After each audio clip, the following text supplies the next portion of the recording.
अस्सलाम वालेकुम, मैं हूँ यास्मीन हुमा ख़ान और आज मैं अपने किचन में बहुत ही सिंपल लेकिन बहुत ज़्यादा टेस्टी सी रेसिपी बताने जा रही हूँ, जो कि है ब्रेकफास्ट रेसिपी। आज हम अपने किचन में बनाने जा रहे हैं लच्छा पराठा। दिल्ली का ये फेमस रेसिपी है क्योंकि यहाँ पर सुबह नाश्ते में इस पराठे को खाया जाता है। इसको सुबह चाय के साथ में खाया जाता है, बहुत ज़्यादा टेस्टी लगता है। तो इसके लिए हमें किन चीज़ों की ज़रूरत होगी वो मैं आपको बता दूं। यहाँ पर मैंने 1 कप मैदा ले लिया है, ये तकरीबन 2 टेबल स्पून के करीब ज़्यादा है और ये हम एक बाउल के अंदर शिफ्ट कर लेंगे।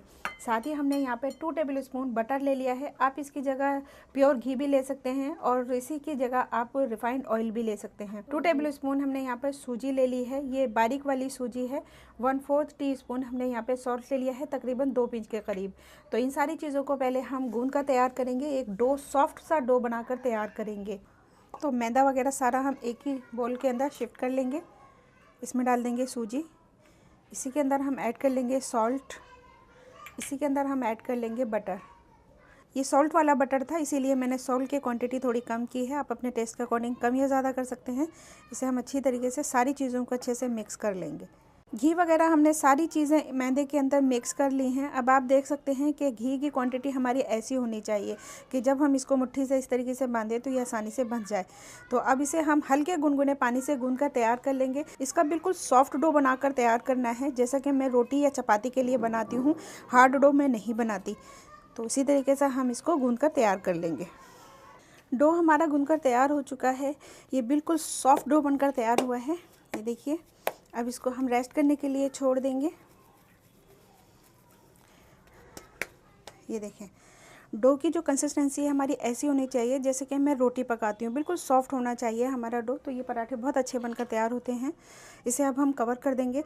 15 मिनट के बाद में बनाना शुरू करेंगे। डो को रखे हुए 15 मिनट हो चुके हैं। अब ये अच्छी तरीके से हमारा सेट हो चुका है। तो इसके अंदर से हम पेड़े तैयार कर लेंगे, पेड़े तोड़ कर तैयार कर लेंगे। तो ये हम इतना बड़े बड़े पेड़े तोड़ लेंगे, इक्वल साइज़ के हम पेड़े तोड़ लेंगे। तो इसमें से कितने बनते हैं ये देखिए। तो ये हमारे 4 पराठे बनकर तैयार हो जाएंगे, एक ही साइज़ के, ये इस तरह से। अब इसमें हम थोड़ा सा मैदा डस्ट करेंगे, उसको बेल कर तैयार कर लेंगे। तो इसको एक रोटी की तरह बारीक बेल लेंगे, पतला बेलेंगे, बिल्कुल जितना पतला हम बेल सकते हैं। रोटी को बेलकर हमने तैयार कर लिया है। ये देख सकते हैं कि हमने कितनी पतली रोटी बेलकर तैयार की है। इसके ऊपर हम ऑयल ऐड कर देंगे, 1 चम्मच ऑयल लगा देंगे, पूरी रोटी पर इस तरीके से फैला देंगे।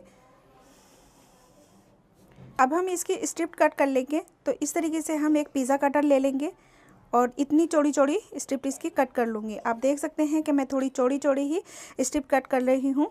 ये देखें आप, ज़रूरी नहीं है कि आप बिल्कुल फैनी पराठा ही बनाकर तैयार करें। लच्छा पराठा जो होता है उसमें उतनी ज़्यादा लेयर नहीं होती जितना कि यूट्यूब पर दिखाया जा रहा है। यहाँ पर जो ये बनता है बिल्कुल सिंपल बनता है और इतनी लेयर वाला बिल्कुल भी नहीं बनता।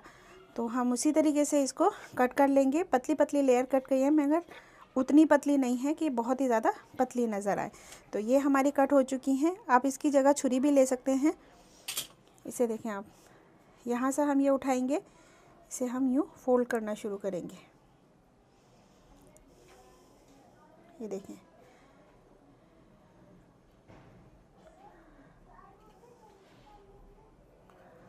अब आप देख सकते हैं कि ये हमारे इतने, मैंने तकरीबन 3 से 4 स्ट्रिप इस तरीके से कट करके लगा दी हैं।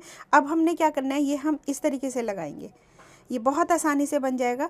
आप अगर न्यू कमर्स भी बना रहे हैं इसको, तो वो भी बिगनर भी बना रहे हैं तो भी बहुत आसानी से इस पराठे को बना सकते हैं। ये देखिए, इस तरीके से हम लगाते जाएंगे सारी स्ट्रिप को। तो ये एक बन चुका है, इसको हम एक साइड रख देंगे। अब मैं दूसरा तरीका आपको बताऊंगी। सबसे पहले हम उसको हाथ से बड़ा कर लेते हैं इस तरह से। तो इसे हम बड़ा कर लेंगे हाथ से। तो सबसे पहले वाला पराठा हमारा बनकर तैयार हो चुका है। अब इसको हम तवे के ऊपर डाल देंगे। तवा मैंने गर्म करने के लिए रख दिया था। तो ये देखिए, अब हम इसको तवे के ऊपर डाल देंगे और एक साइड से हम इसको तवे पे सिकने देंगे। गैस का फ्लेम फ़िलहाल हाई है। जब ये एक साइड से हम फ्लिप करेंगे उसके बाद में हम गैस का फ्लेम मीडियम कर देंगे। तो अभी नीचे से पराठा हमारा सिका नहीं है।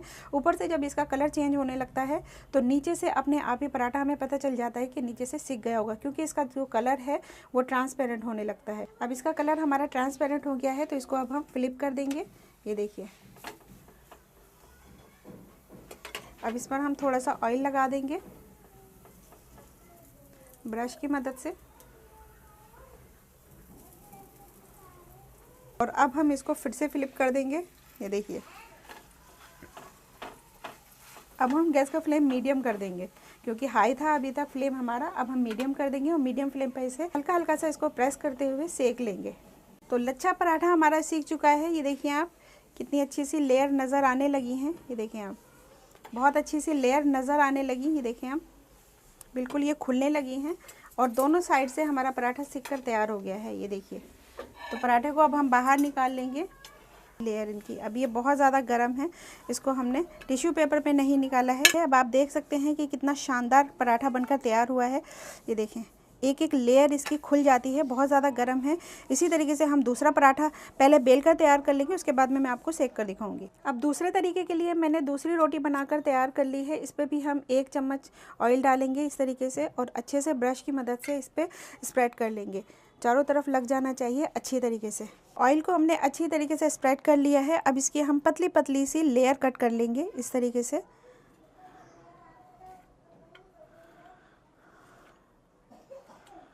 इस तरह से हमने सारी लेयर कट कर ली हैं। तो अब इसको हम इस तरह से उठाएंगे,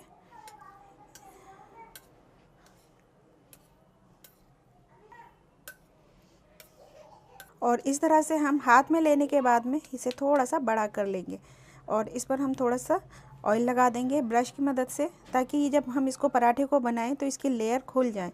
तो इसमें वैसे भी रवा डाला हुआ है तो बहुत आसानी से ये लेयर खुल जाती हैं। तो ये अब यहाँ पकड़ेंगे हम, ये यहाँ से यूँ, और ये इस तरह से, और ये नीचे से हम यहाँ निकालेंगे। ये देखिए, ये तो अब इसे भी हम एक साइड रख देते हैं, और दूसरा तरीका और मैं बताने जा रही हूँ, और इसको भी हम हाथ से ही बेलेंगे। ये दूसरा साइड का पराठा है जिसको हमने बहुत ही बारीक बारीक स्ट्रिप में कट किया था। तो ये वो है, इसको भी हम हाथ से ही इस तरीके से बड़ा कर लेंगे। आप चाहें तो बेलन से भी कर सकते हैं, अगर लेयर थोड़ी सी कम हो जाती है उससे। तो इस तरीके से हम हाथ से ही बड़ा करेंगे इसको, लेकिन पतला बेलेंगे, पतला कर लेंगे। दूसरी दफ़ा का पराठा भी हमने बनाकर तैयार कर लिया है। तवा हमारा गर्म है, इसको हम उसी पर उठाकर डाल देंगे, और इस तरीके से हम थोड़ा सा बड़ा कर देंगे, क्योंकि ये मैदा है, मैदा थोड़ा सा सिकुड़ जाता है। तो इस तरीके से हम थोड़ा सा हाथ से बड़ा कर लेंगे तवे के ऊपर ही। एक साइड से पराठा हमारा सीख चुका है, कलर ट्रांसपेरेंट हो गया है। इसको हम फ्लिप कर देंगे इस तरह से। अब इस पर हम लगा देंगे ऑयल ब्रश की मदद से। फ्लेम अब हम मीडियम कर देंगे, मीडियम फ्लेम पे इसको सेकेंगे, और इसको अब हम गोल्डन ब्राउन होने तक फ्राई कर लेंगे। इसी तरीके से हल्का हल्का सा प्रेस करते हुए दबा दबा कर इसको सेक लेंगे, दोनों तरफ से गोल्डन होने तक। तो पराठा हमारा सीख चुका है, बहुत अच्छा पराठा बनकर तैयार हो गया है। ये देखें आप, कितनी अच्छी सी इसकी लेयर भी खुलने लगी हैं। ये देखें आप, तो इसे भी अब हम बाहर निकाल लेंगे। टेस्टी बनते हैं। ज़रूरी नहीं है कि आपके पराठा बिल्कुल वैसा ही होना चाहिए कि एक एक लेयर उसकी खुल जाए। मेन तो ये होता है कि ये वाला जो लच्छा पराठा होता है, मेन यही वाला लच्छा पराठा होता है, और बहुत ज़्यादा टेस्टी लगता है। तो आप भी इस रेसिपी को अपने घर में ज़रूर से ट्राई कीजिएगा। अगर रेसिपी आपको पसंद आती है, लाइक और शेयर करें, और मेरे चैनल को सब्सक्राइब करना मत भूलिएगा।